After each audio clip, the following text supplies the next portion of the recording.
Buenas, buenas. ¿Cómo anda, caballero? Martincho. ¿Qué día hoy? ¿Cómo? ¿Qué dicen? ¿Qué dicen? ¿Cómo andan, compas? Un beso grande para todo el equipo y subrayo especialmente para Natalia, a quien recién seguí con mucha atención desde acá, como para tener alguna noción de lo que está pasando en Uruguay, país, luego de ver bien de al lado hoy, desde el estadio donde jugó, al Uruguay selección de fútbol que debutó en la Copa del Mundo empatando 0-0 por Corea del Sur, en la primera fecha del Grupo H, que es el grupo que Uruguay comparte con Corea, con Portugal y con Ghana. Así que una jornada muy intensa, que en realidad para mí técnicamente ya pasó, porque ya estoy en el viernes catarí, pero bueno, al jueves uruguayo le quedan unas cuantas horas. ¿Y cómo se vivió ese jueves catarí? ¿Cómo había hinchas en la calle? ¿Había ambiente festivo antes del partido? ¿Cómo fue todo el entorno, digamos, al debut de Uruguay? Bueno, los días de partido de la selección uruguaya, cuando uno llega a un país organizador de mundial y cubre una Copa del Mundo, siempre son días, sobre todo cuando se trabaja en transmisiones televisivas con relato y comentario, que exigen llegar con cierta antelación, muy intensos, porque por más que el partido sea como fue en horario catarí a las 4 de la tarde, que son las 10 de la mañana de Uruguay, normalmente el transporte está arreglado para un buen rato antes, el acceso a los estadios siempre en los mundiales está asociado a muchos controles, a caminar esplanadas grandes, a moverse mucho hasta llegar a la zona de prensa, y después vienen las previas, y recién después de todo eso empieza el partido y uno va viviendo la jornada con mucha concentración, con mucha intensidad, y entonces en un momento determinado, cuando quiere acordar, pasaron una cantidad de horas, eso que dura 90 minutos más los 15 del descanso, que es el partido. Si uno toma los tiempos de salida y de previa y el post partido, se vuelve como de 6 horas, y ahí empieza el afloje, ¿no? Y el afloje es lo que estoy sintiendo en este momento, y esto pasa siempre, es rutinario en esta tarea. Y con respecto a, digamos, a cómo eso va de la mano con el ambiente o el clima en las calles que recién mencionabas, Noelia, la verdad es que en los últimos días alguna camiseta uruguaya vimos en los espacios públicos, pero está claro que no son las más vistas. El Mundial tiene una característica, y es que conforme van debutando las distintas selecciones, fundamentalmente más convocantes, uno nota que en Doha, donde se juega prácticamente todo, o por la vía de los hechos donde se juega todo, de golpe hay jornadas en las que aparecen muchas personas de un determinado país, con sus camisetas, con su folclore, con todo eso que vemos habitualmente. Bueno, en el caso de Uruguay, no solo de Uruguay, de otras selecciones también, pero en el caso de Uruguay esa presencia fue mucho más sutil, pero algún celeste hemos visto en las horas previas.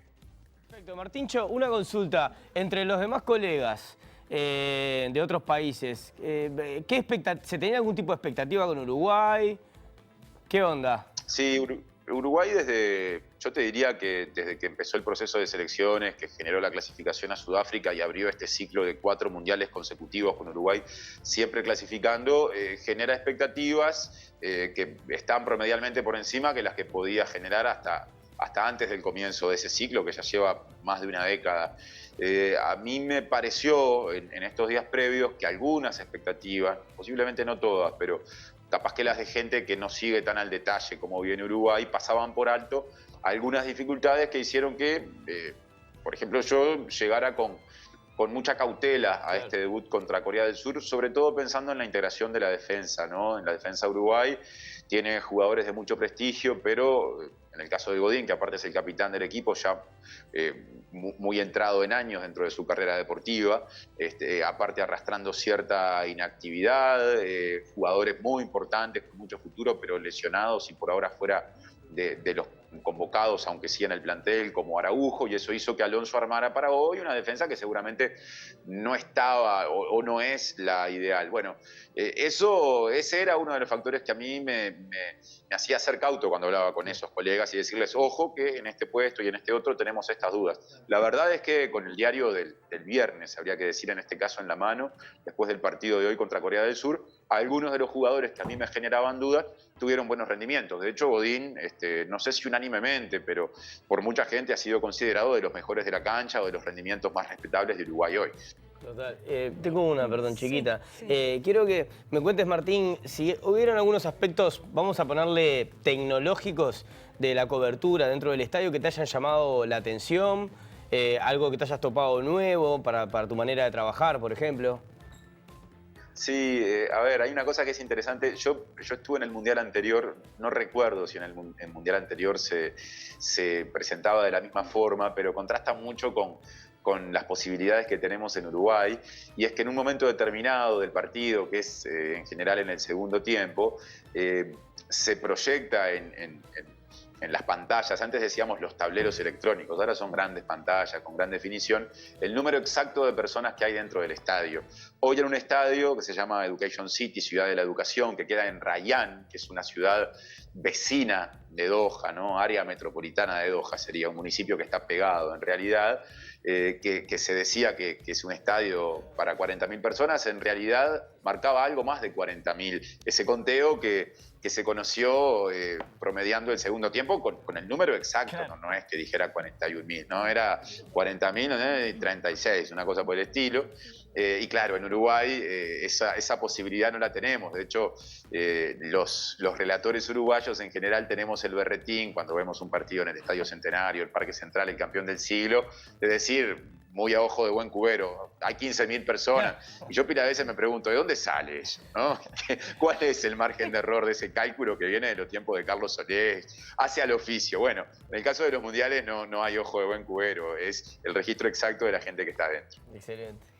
Martín, el partido de hoy de Portugal-Ghana, ¿cómo influye para Uruguay? Bueno, es una pregunta interesante, ¿no? Recién estábamos acá haciendo especulaciones al respecto. Lo que está claro es que la tabla de posiciones del grupo de Uruguay, jugada ya la primera fecha, tiene un solo líder, que es Portugal. Tiene 2 equipos en el segundo escalón, empatados en todo, porque jugaron un solo partido y empataron hoy, que son Uruguay y Corea del Sur. Y tiene última la selección de Ghana. Esa selección portuguesa es la próxima rival de Uruguay. Es decir, Uruguay vuelve a jugar en esta Copa del Mundo la semana que viene, pasando el fin de semana. Va a estar presentándose el equipo uruguayo y justamente el 28 de noviembre exactamente, será el momento, ese día lunes, tengo que mirar la agenda porque estoy en un tiempo de confusión producto de las diferencias horarias, de jugar contra Portugal a las 10 de la noche de Qatar, o sea, a las 4 de la tarde de Uruguay. El partido de estos 3 seguros que tenemos por ahora, de los 3 de la serie, más tardío, y me parece que en términos de las características del rival, el de más exigencia. Vale decir que una parte de estos jugadores de Uruguay y de Portugal se enfrentaron en el Mundial pasado, en Rusia 2018, cuando Uruguay en octavos de final, un partido eliminatorio, le ganó 2-1 a Portugal, un trámite durísimo, pero con merecimiento. Entonces, con esto trato de decir, es un partido complejo, que Portugal va a jugar desde la ventaja de estar mejor en la tabla de posiciones, pero entre fuerzas que pueden ser competitivas, ¿no? Y por eso mismo no tengo un pronóstico demasiado distinto al que tenía antes del partido que pasó con Corea del Sur, porque creo que ese es el tono de la serie de Uruguay, ¿no? Es una serie bastante pareja. Habrá que ver si Ghana está exactamente en la misma línea o si no está algo por debajo. El partido de Ghana y Portugal me agarró hoy volviendo del estadio de Uruguay y lo vi un poco de costado. Pero en un momento le empata, gana el partido a los portugueses y después Portugal toma 2 goles de ventaja y al final Ghana vuelve a descontar, pero ya no le alcanza. Bien. Excelente, Martíncho. Bueno, lo has dado todo, Martín. Anda a descansar, por favor, que ya es tarde allá. Y bueno, venís haciendo un laburo exquisito y ojalá nos encontremos en breve. En breve. No sé si el lunes se podrá, porque bueno, va a ser el final del partido a la hora de acá, pero capaz que el martes. Como no, será un gusto estar en contacto. Seguiremos, de hecho, en contacto. Ojalá pudiera descansar ya, pero queda algún mostrador más. Acá los días se extienden bastante, pero ya no queda tanto. Y eso es bueno. Gracias, Martín, como siempre. Chao, hasta la semana que viene. Un abrazo grande. Chau.